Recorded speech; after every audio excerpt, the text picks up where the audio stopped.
So for the first time in almost 9 years, England will be facing Fiji. Now, I almost couldn't believe it that the last time these two sides played in a game of international rugby was the 20th of November 2016. So it's been a very long time. And since then, there's been quite a few changes in both of these sides. Although surprisingly, there are a few English names that are appearing in this lineup for this contest that we're playing back in that 2016 one. Before this preview, we will be looking through at the side selected, key players to watch out for, as well as a prediction at the end for who we think will be walking away with the victory. But we will start first of all with the home side, England. They made quite a few changes from their last match that they played up against the Irish. They had their moments in that game where they were looking a little bit better than some of their past performances, but there is still a lot to work on for England heading into this Rugby World Cup. In the front row, it will be Ellis Genge, Theo Dan, as well as Dan Cole at number 3. So quite a few changes from the week prior. Number 4, Maro Itoje, with number 5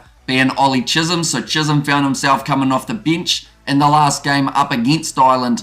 Now gets himself the start. Number 6, Courtney Laws, also the captain. Number 7, Jack Willis, and Ben Earl transitions to number 8 from playing 7 last week. In the back line, Alex Mitchell. At number 9, number 10, it is George Ford, who on the 20th of November in 2016 was playing number 10 for the English, so still keeping that spot. To say he's got a little bit of experience under his belt at this stage, maybe a bit of an understatement. Number 11, Johnny Main. Number 12, Manu Tuolangi, with Ollie Lawrence on his outside at 13. Number 14, Max Malins, and then number 15, it is Freddie Stewart. And back in 2016, that man would have probably still been in the early years of high school. So that tells you how long ago it was that these two sides did face off. Number 16, Jack Walker. 17, Joe Marler. And number 18, Will Stewart. Number 19, they've gone with Dave Ribbons and Lewis Ludlam as the two other forward replacements. Then in the back line, 3 Harlequins players, Danny Kerr, Marcus Smith,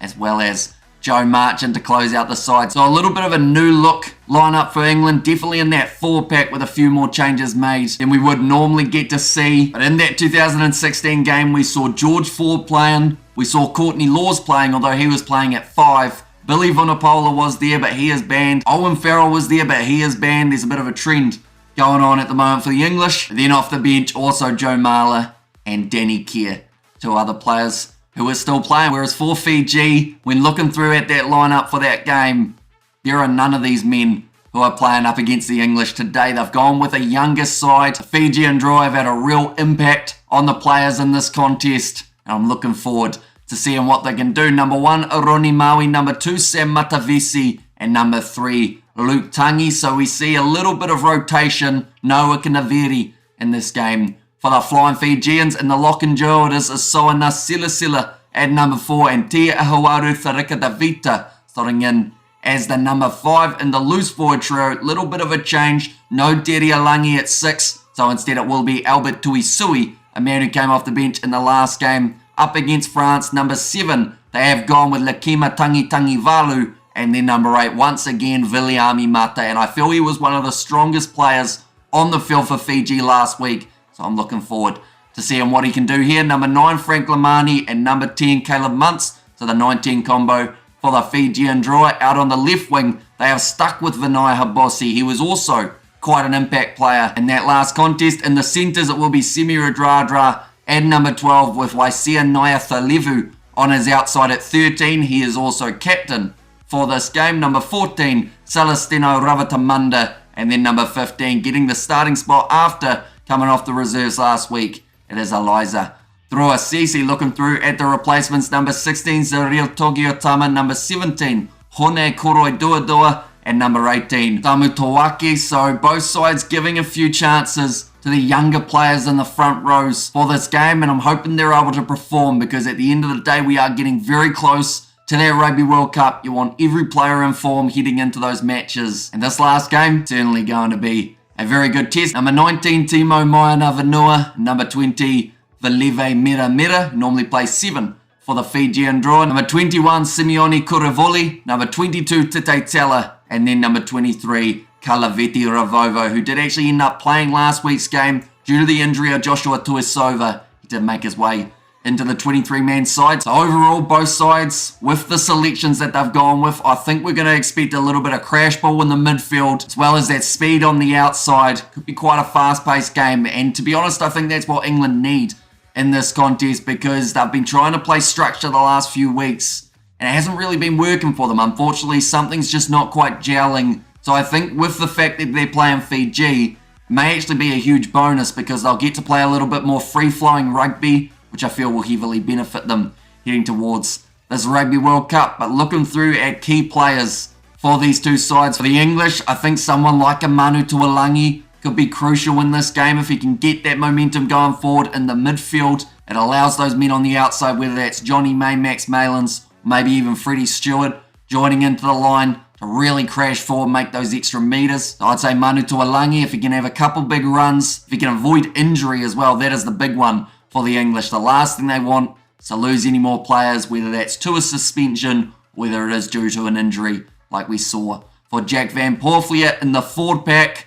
I mean, the man was playing in 2016, still playing today, still going strong, and that will be the captain, Courtney Laws, with those long arms to get over the breakdown, look for those turnovers. Might be somewhere England can catch the Fijians out, so I believe he should use that to his advantage for the Fijians. First of all, I'm going to go with the man at number 12, Semi Radradra. He's been in absolutely phenomenal form throughout the Summer Nations Series as well as the Pacific Nations Cup. And if he can continue that, Fiji have a very good chance being in the top two in Group C, but he is able to crash forward. He also has the offloading game up his sleeve, which I feel could be hugely beneficial for Fiji in this game up against England, because they will try and push the pace early, try and wear them down. And if Fiji can just find those little gaps, keep creating moments for themselves, and have some really dangerous try-scoring opportunities, I think that they could get themselves some nice points on the board. In the forward pack, I'm going with Viliami Mata. From that last performance up against France, he certainly put his hand up and said, I can be the number 8 if you need me to. And that is pretty hard to do in a Fijian side, because there are so many big forwards that could take on those loose forward jerseys. And at the moment, Viliami Mata certainly looking like a front runner, but now we are up to that stage trying to predict who walks away with a victory here. Now it's going to be a relatively tricky game to predict, because you would say that Fiji, after that game up against France, yes, they didn't get the victory, but they are still in some pretty decent form with the momentum of recently winning the Pacific Nations Cup. For England, they have been struggling. They had that 2-match series with Wales where they went 1-1, although they were very challenging games for England. A few more changes in this lineup I actually think will benefit England more than having a lot of those experienced men in the starting lineup. Off the bench as well with Danny Keir, Marcus Smith and Joe March, and I think that those three will be able to have a real impact. Fiji, at the moment, it's very hard not to say that they're going to be close in this game, but I am going to say that this is one of those contests that England do manage to find a bit of a rhythm and actually play relatively well. For that reason, I'm going to say England win this contest 31 points to 27. But I think it's going to be a very close game. I wouldn't be surprised if Fiji can walk away with the victory. After what we saw in that game up against France, we saw that when they're in that 22 of their opposition, they can score a try at any given moment. But thank you all very much for tuning into this preview. Do let me know your score predictions in the comments down below. We will be covering this game on the channel, doing the live commentary also, so be sure to check that out. But if you did enjoy, be sure to leave a like and subscribe to the channel, and I will see you all for the next one.